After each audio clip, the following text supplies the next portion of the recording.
लेकर जी, यहां के कर्मठ मुख्यमंत्री श्रीमान नीतीश कुमार जी,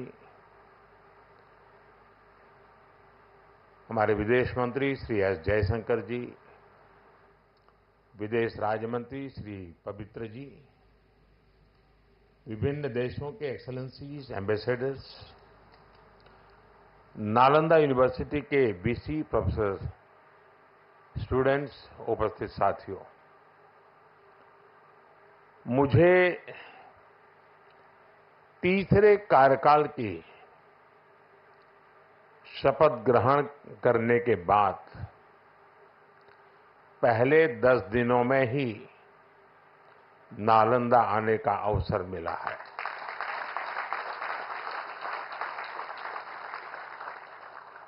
ये मेरा सौभाग्य तो है ही। मैं इसे भारत की विकास यात्रा के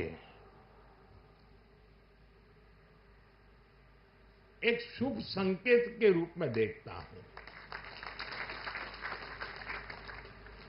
नालंदा ये केवल नाम नहीं है। नालंदा एक पहचान है, एक सम्मान है। नालंदा एक मूल्य है, नालंदा एक मंत्र है, गौरव है, गाथा है। नालंदा है उद्घोष इस सत्य का कि आग की लपटों में पुस्तकें भले जल जाएं, लेकिन आग की लपटें ज्ञान को नहीं मिटा सकती।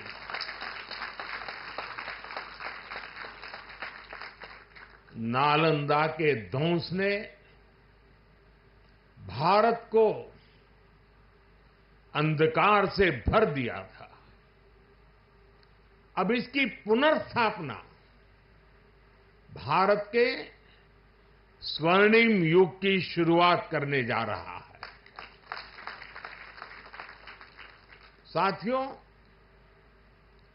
अपने प्राचीन अवशेषों के समीप नालंदा का नवजागरण, ये नया कैंपस विश्व को भारत के सामर्थ्य का परिचय देगा।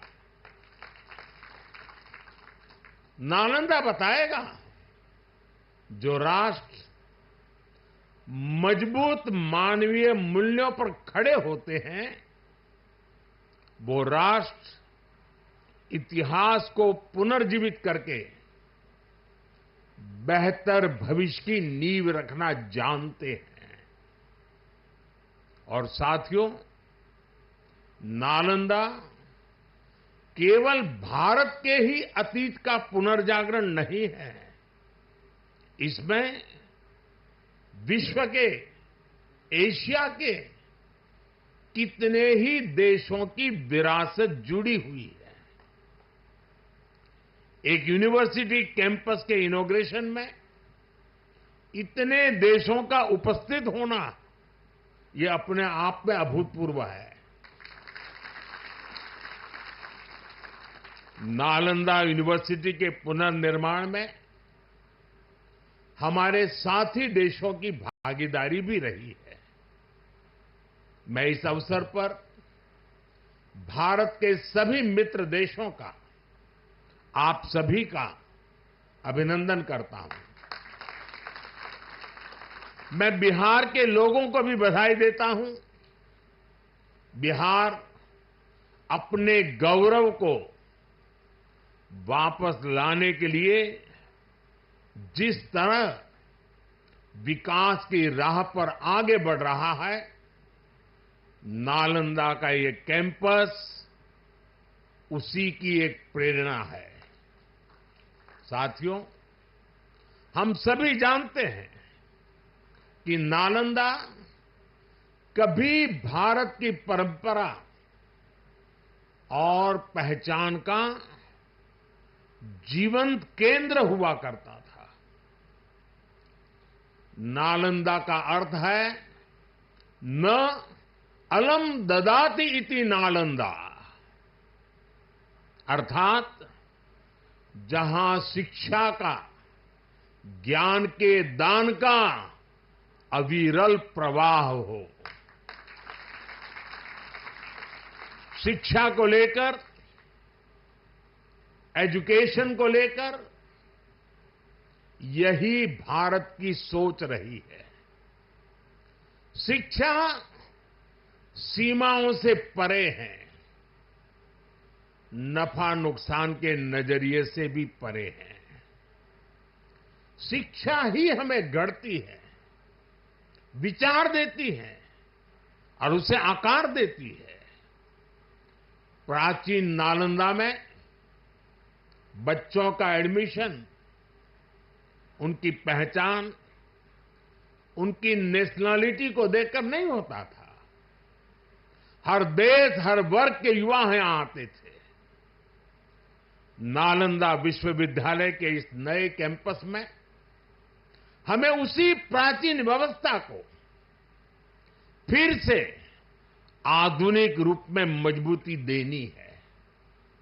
और मुझे ये देखकर खुशी है कि दुनिया के कई देशों से यहां स्टूडेंट्स आने लगे हैं।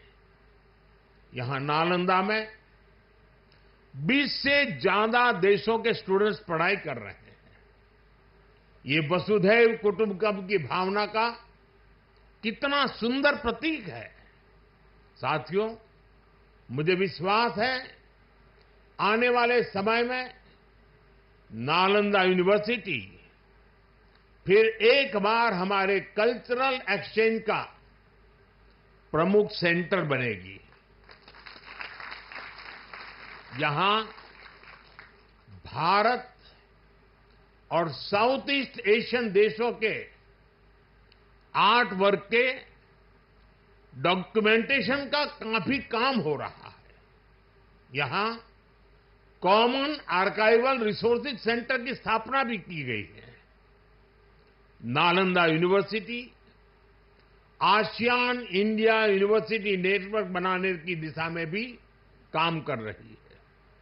इतने कम समय में ही कई लीडिंग ग्लोबल इंस्टीट्यूशंस यहां एक साथ आए हैं। एक ऐसे समय में जब 21वीं सदी को एशिया की सदी कहा जा रहा है, हमारे ये साझा प्रयास हमारी साझी प्रगति को नई ऊर्जा देंगे। साथियों, भारत में शिक्षा मानवता के लिए हमारे योगदान का एक माध्यम मानी जाती है।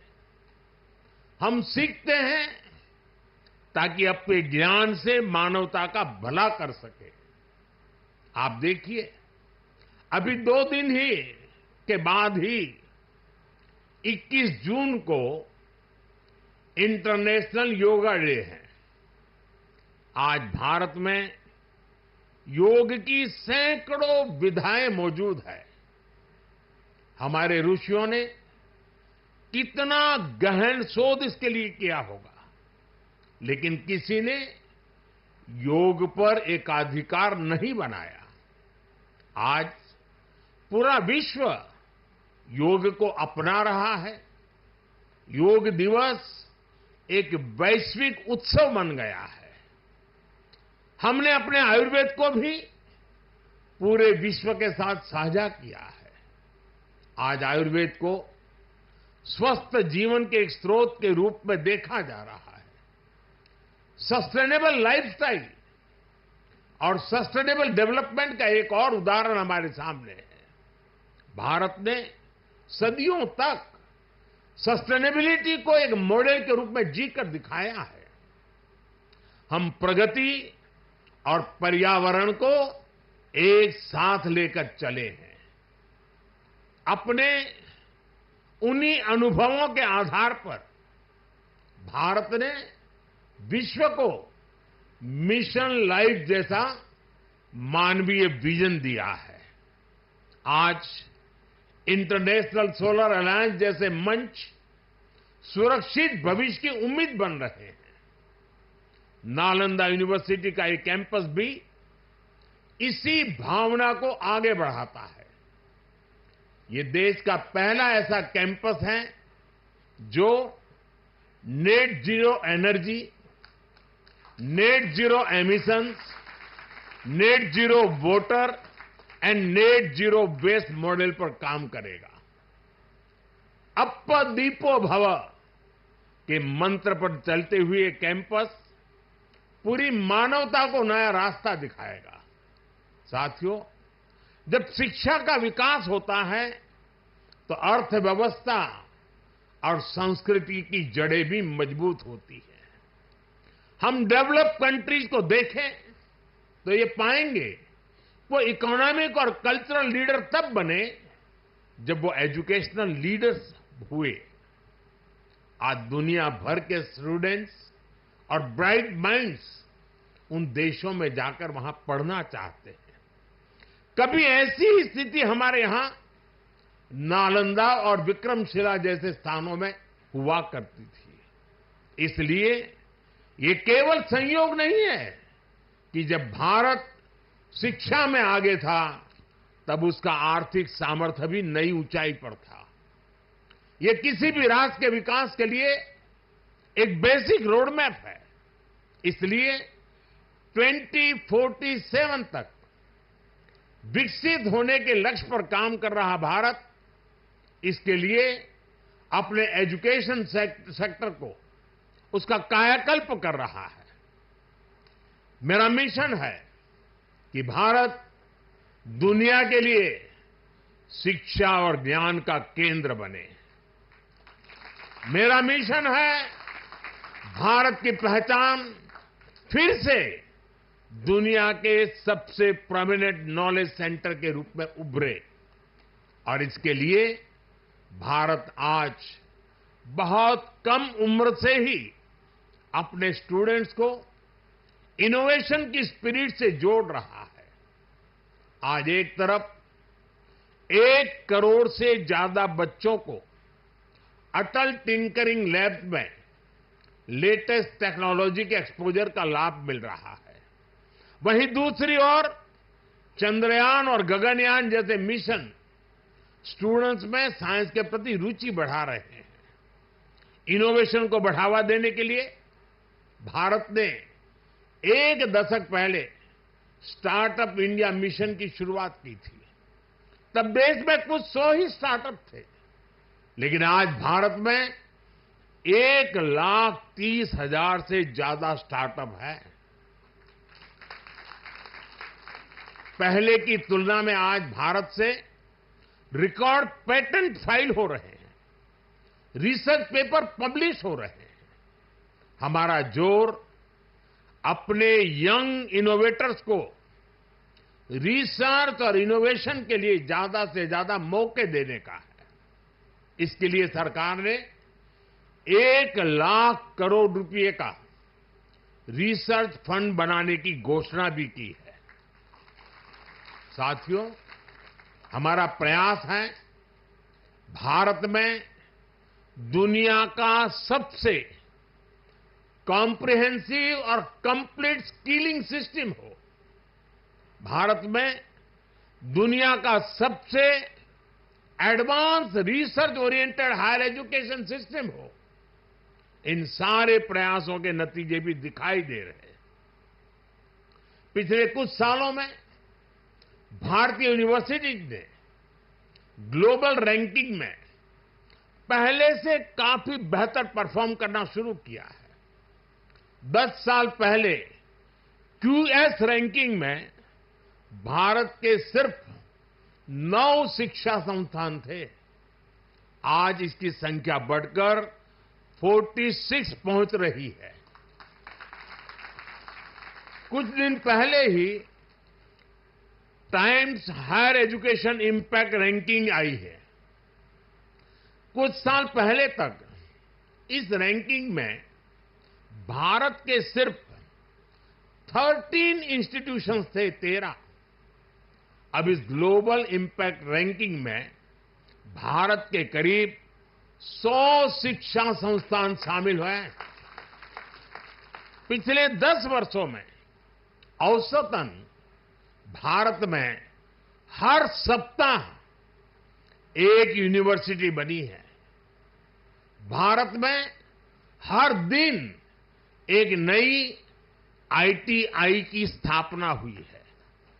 हर तीसरे दिन एक अटल टिंकरिंग लैब खोली गई है। भारत में हर दिन 2 नए कॉलेज बने हैं। आज देश में 23 आईआईटीज हैं। 10 साल पहले 13 आईआईएम्स थे। आज ये संख्या 21 है। 10 साल पहले की तुलना में आज करीब 3 गुना यानी कि 22 एम्स है। 10 साल में मेडिकल कॉलेजों की संख्या भी करीब करीब 2 गुनी हो गई है। आज भारत के एजुकेशन सेक्टर में बड़े रिफॉर्म्स हो रहे हैं। नेशनल एजुकेशन पॉलिसी ने भारत के युवाओं के सपनों को नया विस्तार दिया है। भारत की यूनिवर्सिटीज ने फॉरेन यूनिवर्सिटीज के साथ भी कोलैबोरेट करना शुरू कर दिया है। इसके अलावा डीकन और वुलुंगोंग जैसी इंटरनेशनल यूनिवर्सिटीज भी भारत में अपने कैंपस खोल रही है। इन सारे प्रयासों से भारतीय छात्रों को हायर एजुकेशन के लिए भारत में ही सर्वश्रेष्ठ शिक्षा संस्थान उपलब्ध हो रहे हैं। इससे हमारे मध्यम वर्ग की भी बचत भी हो रही है। साथियों, आज विदेशों में हमारे प्रीमियर इंस्टीट्यूट्स के कैंपस खुल रहे हैं। इसी साल अबू धाबी में आईआईटी दिल्ली का कैंपस खुला है। तंजानिया में भी आईआईटी मद्रास का कैंपस शुरू हो चुका है। और ग्लोबल होते भारतीय शिक्षा संस्थानों की तो ये शुरुआत है। अभी तो नालंदा यूनिवर्सिटी जैसे संस्थानों को भी दुनिया के कोने कोने में जाना है। साथियों, आज पूरी दुनिया की दृष्टि भारत पर है, भारत के युवाओं पर है। दुनिया बुद्ध के इस देश के साथ, मदर ऑफ डेमोक्रेसी के साथ कंधे से कंधा मिलाकर चलना चाहती है। आप देखिए, जब भारत कहता है one earth, one family and one future, तो विश्व उसके साथ खड़ा होता है। जब भारत कहता है वन सन, वन वर्ल्ड, वन ग्रिड, तो विश्व उसके भविष्य की दिशा मानता है। जब भारत कहता है वन अर्थ, वन हेल्थ, तो विश्व उसे सम्मान देता है, स्वीकार करता है। नालंदा की ये धरती विश्व बंधुत्व की इस भावना को नया आयाम दे सकती है। इसलिए नालंदा के विद्यार्थियों का दायित्व और ज्यादा बड़ा है। आप भारत और पूरे विश्व का भविष्य है। अमृतकाल के 25 साल भारत के युवाओं के लिए बहुत अहम है। ये 25 वर्ष नालंदा विश्वविद्यालय के हर छात्र के लिए भी उतने ही महत्वपूर्ण है। यहां से निकलकर आप जिस भी क्षेत्र में जाएं, आप पर अपनी यूनिवर्सिटी के मानवीय मूल्यों की मुहर दिखनी चाहिए। आपका जो लोगो है, उसका संदेश हमेशा याद रखिएगा। आप लोग इसे नालंदा वे कहते हैं ना। व्यक्ति का व्यक्ति के साथ सामंजस्य, व्यक्ति का प्रकृति के साथ सामंजस्य आपके लोगों का आधार है। आप अपने शिक्षकों से सीखिए, लेकिन इसके साथ ही एक दूसरे से सीखने की भी कोशिश करिए। Be curious, be courageous and above all be kind. अपनी नॉलेज को समाज में एक सकारात्मक बदलाव के लिए प्रयोग करिए। अपनी नॉलेज से बेहतर भविष्य का निर्माण करिए। नालंदा का गौरव, हमारे भारत का गौरव आपकी सफलता से तय होगा। मुझे विश्वास है आपके ज्ञान से पूरी मानवता को दिशा मिलेगी। मुझे विश्वास है हमारे युवा आने वाले समय में पूरे विश्व को नेतृत्व देंगे। मुझे विश्वास है नालंदा ग्लोबल कॉज का एक महत्वपूर्ण सेंटर बनेगा। इसी कामना के साथ आप सभी का मैं हृदय से बहुत बहुत धन्यवाद करता हूं और नीतीश जी ने सरकार की तरफ से पूरी मदद का जो आह्वान किया है उसका मैं स्वागत करता हूं। भारत सरकार भी इस विचार यात्रा को जितनी ऊर्जा दे सकता है उसमें कभी भी पीछे नहीं रहेगा। इसी एक भावना के साथ आप सबको बहुत बहुत शुभकामनाएं। धन्यवाद।